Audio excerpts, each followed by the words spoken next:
Naluluto pala agad. Kasi ano po siya, 150 po yung ipon. Kaya kailangan mabilisan. Hindi naman po. Kasi nasa inyo na po yung ano kung gusto nyo. So maganda lang po dito.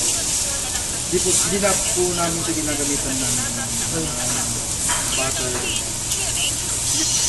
Tapos, di ba po pag dinigrill mo siya, yung mga juicy na natatapon. Ito po. Nandun pa rin.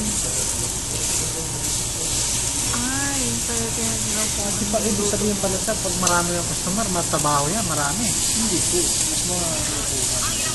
Ha? Bet. Mas madali lang po. Kasi po ito po pag ganito po order niyo. On the spot, pwede po na po namin so, kunwari po sa inyo, may appetizer po kayo, hindi po namin dinala. Oo. Pero pag yung may mga customer po kasi na gusto na kumain agad, so ganito po yung namin sa kanila. Tapos, on the spot po, pag-order nila, pwede na po namin. Kukunin mo na yung baka niyan. Kukunin mo na yung bato. Hindi po. Hindi lang po dito.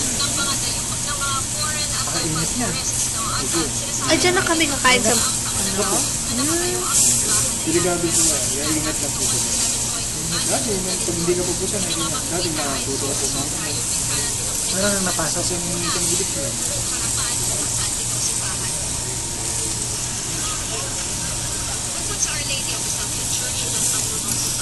Nagkasa ka sa AdSet. Tagupan. Yung gate po kayo po. Sa Manila. Pero sa Manila lang po ulit. Baclayon Church na tinuturing na national Wow. treasure. Alasin ko. Bago alas 5